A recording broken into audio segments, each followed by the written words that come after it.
One, two, three. This is Dr. Alex Avila with Love University, and we're back. I'm an author, psychologist, and speaker. Every week we talk about how to love ourselves, others, and higher nature. How to improve our life and our relationships, our finances, our health, and our happiness. We're at the Miami Book Festival this week, having a wonderful time with our fans and guests and a lot of great people. And we have a very distinguished guest today on the show, Richard Blanco, who is an American poet, public speaker, author, and civil engineer. He's the fifth poet to read at a United States presidential inauguration, having read the poem One Today for Barack Obama's second inauguration. He's the first immigrant, the first Latino, the first openly gay person to be the U.S. inaugural poet. He's been a professor, serves as education ambassador for the Academy of American Poets, and the airplane's coming, so I think you just arrived. Welcome to the show, Richard. Nice to be here. Thank you, Doctor. Now, this poem, One Today, that you did for the inauguration, what is the meaning of the poem? Tell us about that. Well, you know, a lot of my body of work centers around my obsession about home, place, and identity. And so the poem came out of a genesis of still struggling with the question of what does it mean to be an American? Am I an American? Do I love America? Do I love this country? Yes. Does this country love me back? So the poem really is an answer to a very private question, but also thinking about what does the country mean to us. So if you look at the poem, it's sort of taking us through a sort of one day in the life of America and thinking about all the various lives and stories that make up who we are. It also inspired by our motto, which is out of the many one, e pluribus unum.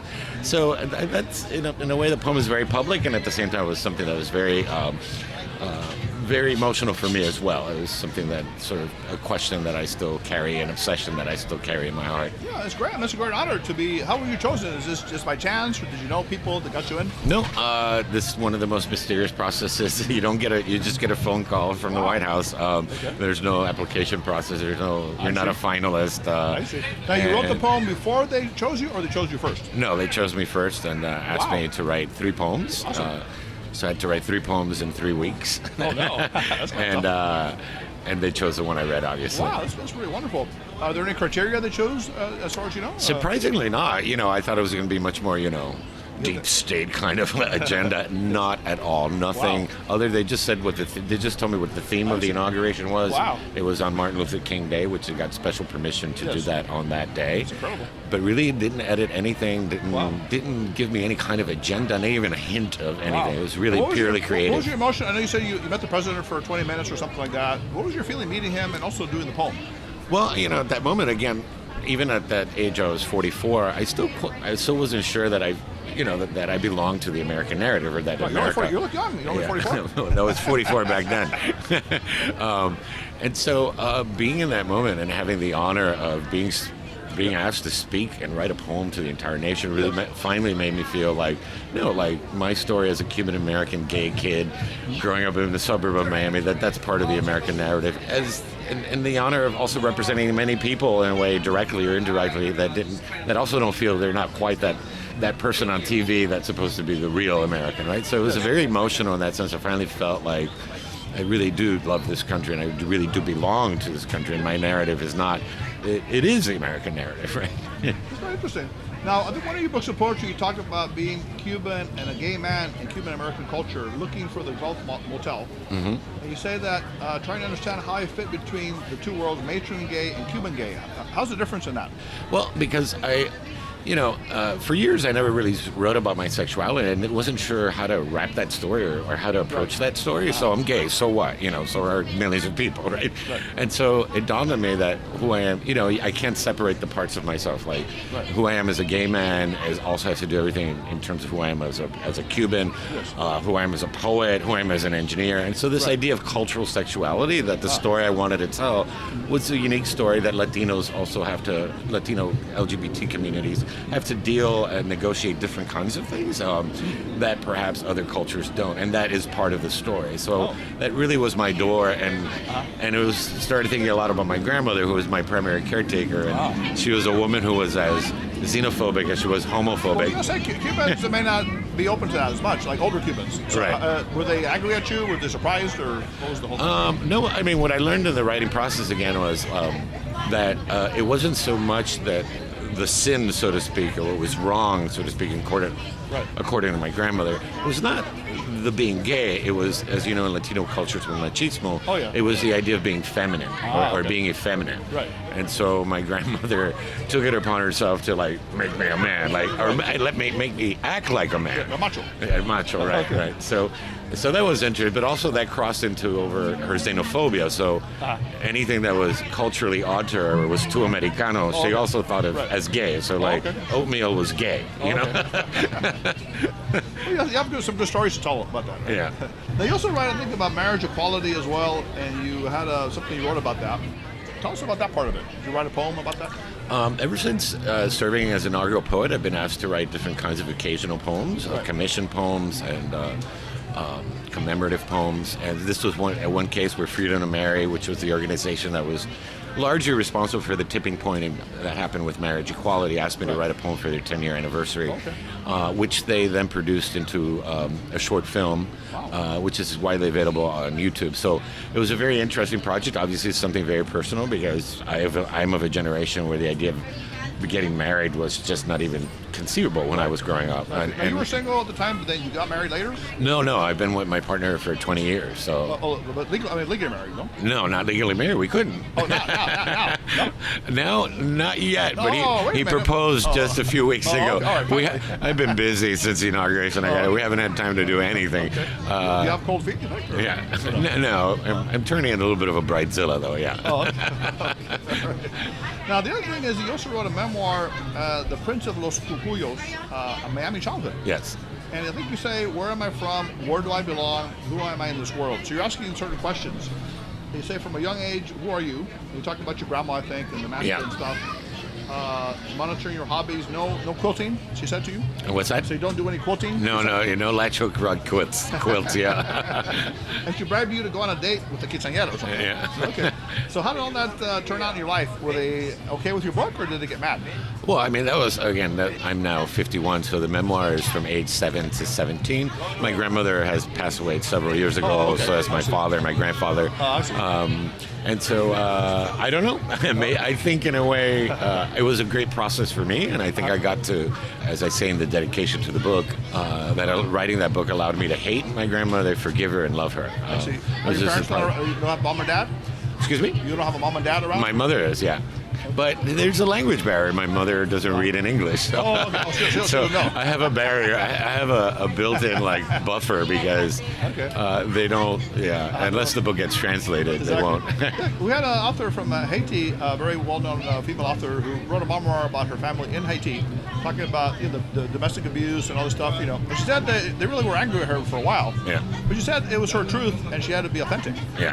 and that she owned the story of her life. Yeah. So that's what she had to work This is Edwidge Dundica? No. No, it's MJ. No. Oh, okay. That's another one. Yeah. But what do you think of that? Does that apply to you too? I think it's. I'm not telling any really deep, dark secrets, but I always advise authors always have students also have this question very much on their minds. Yes. I always say two things. One, you got to write it because what you think you're writing about, sometimes it's something else, and you got to write through it. Right.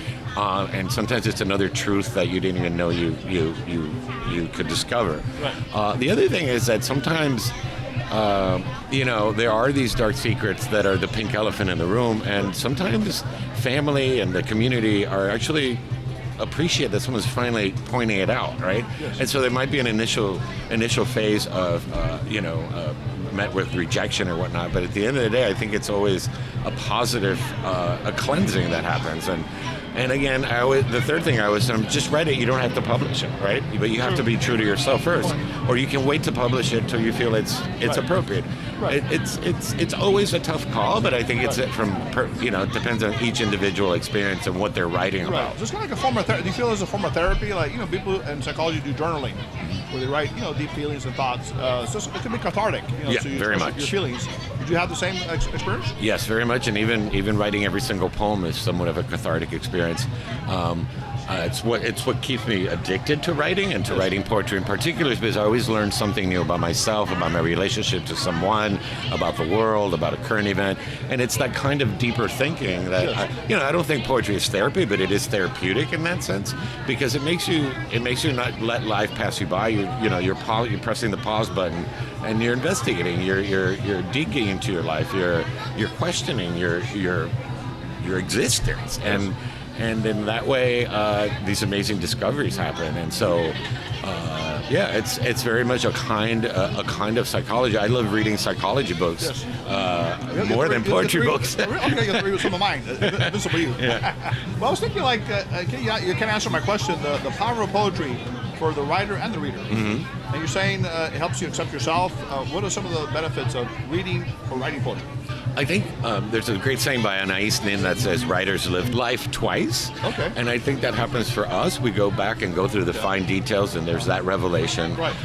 And you come out a better human being, I think. Right. And I think that happens for the reader, too, because they're there on the journey, and even though you're telling a particular story, the emotions are all common. We all have the same basic set of emotions. I thought you were going to say writers live forever, which is kind of cool too, right? I mean, because like I said, right? You live in other people's hearts and souls. Hopefully forever. I mean, like you've heard of Jose Marti, right, the Cuban poet. Yeah, of course. People still reading him, right? Pushkin, some of the great poets. Yeah, of course. Now, in terms of advice for writers, do you have any advice for writers? Like, what should they do? Because let's say there are stumbling blocks writing, like writer's block.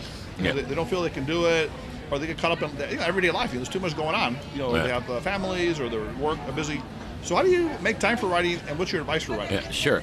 I guess it depends on what age and what genre you're writing, but I always tell, first of all, just dismiss the concept of writer's block, because that's really nothing. It doesn't really exist, right? Writer's block is part of the very process, right? It's like you have to stumble because, hey, if you just knew exactly how the poem was going to, then what's the point? Yeah. So it's just part of the process. Accept it. And also, even when you're in the middle of a poem, you might get blocked. The other thing, it's either that, or sometimes we're afraid of that. We're not really afraid of the writing, or we're just being lazy and don't want to write. So, because it is in a way, there's a lot. It's much nicer to go dancing or having a nice dinner. Writing is hard work. It's digging into yourself, and sometimes we're not ready for that. Exactly. So I would say that just accept that. Find time to write, but also it's not just the actual time, but just about living a life of a writer, thinking of the world as a writer, looking at through the lens of a writer, building community around writers, friends that are writers, making friends that are writers. There's a lot of mystique around writing that, and I say, it's like every other human endeavor. You know what? You want to be a great football player. Number one, you got to learn the rules. You got to learn the playbooks. You got to practice. Get your butt out on the field. Practice. Fail. Get up. You might have a great game, a great season. Does that mean you're going to have a great game or a great season? Not if you don't keep on practicing. And so we get better at it. We find more time for it. We get more encouragement.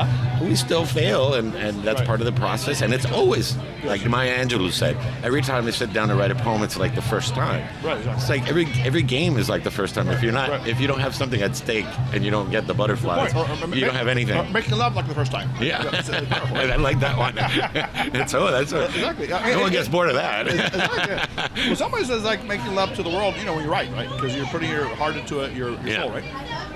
Now, superheroes. Is there anyone in your life you consider a superhero? Either, it could be comic book, or it could be maybe history, or even today, a real life person. What do you really look up to? I'm trying to think. You're on the spot here.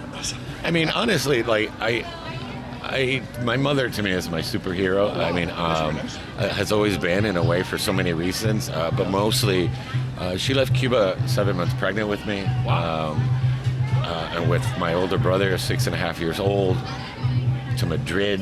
I was born. 45 days later, we emigrate again. Wow. And she left her entire family behind in Cuba, her 8 brothers and sisters, her parents, every aunt and uncle, her niece and nephew. And I've just always admired her for that kind of courage and that kind of faith in America and the American dream. So she's sort of a very close, I think I'm so much about my heroes tend to be my ancestors. But I mean, outside of that, I think, just to give you a more sort of maybe expected answer, but Sandra Cisneros is one of my personal heroes and one of my good friends, luckily, because she gave me permission to tell my story, right? Really? Now, have you met Nelson Diaz? He worked with Henry. No. Okay, he actually was under him. No, I'm saying Sandra. Sandra. Henry. Okay, Henry's a different guy. No, Henry's I think I've met Henry too. Now, what is Sandra? What is her? Is she a poet? She's written poetry, but she's mostly known for her memoir. I mean, I'm sorry, for her fiction. Okay, I've heard of her. Short stories. Wow. She was like one of the first Latino writers when Latina was like a brand new thing. Wow. Like, so it was her, Julia Alvarez, see. that kind of group, that brat pack that created. So you have a group of mentorship with each other, no? Kind of a supportive group of writers. Yeah, we share work. Even others, even from graduate school that I still share work with. It's very important. That's another thing for young writers. Yes. You have to always share your work and get feedback. That's the only way you get better. It's like you always have a coach watching you practice, and he can give you tips, right? Exactly, So it's the same idea. And Richard, one more important question. ¿Te gustan los tostones, arroz y frijoles? Y sí, todo. Eso sí. Pastelito, croqueta. There you go. Okay. I know you're Cuban, right? Yeah. All right, good. Now, where can people hear more about you? Do you have a website or other things? Yeah, it's www.richard-blanco.com. That's a great place. There's all sorts of information on there. All I do, my events, also all the various books, and at Instagram at Poet Richard Blanco is Poet Richard Blanco.